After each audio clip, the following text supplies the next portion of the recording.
ಚಿತ್ರದುರ್ಗದ ರೈತ ಮುಖಂಡ ಕೆ.ಟಿ. ತಿಪ್ಪೇಸ್ವಾಮಿ ಅವರಿಗೆ ಲಕ್ವ ಹೊಡೆದಿದ್ದು ಆಸ್ಪತ್ರೆಯಲ್ಲಿ ಚಿಕಿತ್ಸೆ ಪಡೆಯುತ್ತಿದ್ದಾರೆ.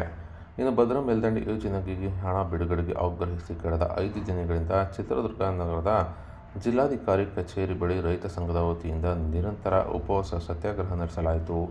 ರೈತ ಮುಖಂಡ ಕೆ.ಟಿ. ತಿಪ್ಪೇಸ್ವಾಮಿಯವರು ಅನಾರೋಗ್ಯದಿಂದ ಆಸ್ಪತ್ರೆಗೆ ದಾಖಲಾಗಿ ಚಿಕಿತ್ಸೆ ಪಡೆದು ನಿನ್ನೆ ತಾನೇ ಉಪವಾಸ ಸತ್ಯಾಗ್ರಹಕ್ಕೆ ಮರಳಿದರು.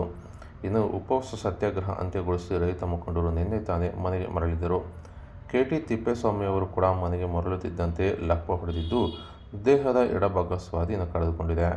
ತಕ್ಷಣ ತಡೆ ಮಾಡದೆ ಅವರನ್ನು ಹಿರಿಯೂರು ಖಾಸಗಿ ಆಸ್ಪತ್ರೆಗೆ ದಾಖಲಿಸಿ ನಂತರ ತುಮಕೂರಿನ ಸಿದ್ಧಗಂಗಾ ಆಸ್ಪತ್ರೆಗೆ ದಾಖಲಿಸಿದ್ದು ಹೆಚ್ಚಿನ ಚಿಕಿತ್ಸೆಗೆ ಬೆಂಗಳೂರಿನ ಮಣಿಪಾಲ್ ಆಸ್ಪತ್ರೆಗೆ ರವಾನೆ ಮಾಡಲಾಗಿದೆ. ಇನ್ನು ತಡರಾತ್ರಿ ಶಸ್ತ್ರಚಿಕಿತ್ಸೆ ನಡೆಸಿದ್ದು ಚೇತರಿಸಿಕೊಳ್ಳುತ್ತಿದ್ದಾಗಿ ರೈತ ಸಂಘದ ವತಿಯಿಂದ ಮಾಹಿತಿ ನೀಡಿದ್ದಾರೆ.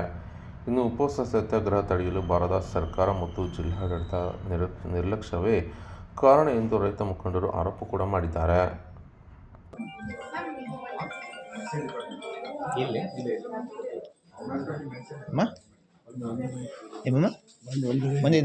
ಕರೇನಾ ನೀರು ಕುಡಿಬೇಕಾ? ನೀರು ಕುಡಿತೀವಿ. ಏನಿಲ್ಲ, ಹೊಟ್ಟೆ ಉಪವಾಸ ಇದ್ದಲ್ಲ, ಗ್ಯಾಸ್ಟ್ರಿಕ್ ಜಾಸ್ತಿ ಆಗೈತೆ ಅಂತ. ನೀರು ಬೇಕಾ? ಕರಿತೀನಿ, ಮುಂದಿನ ಕರಿತೀನಿ.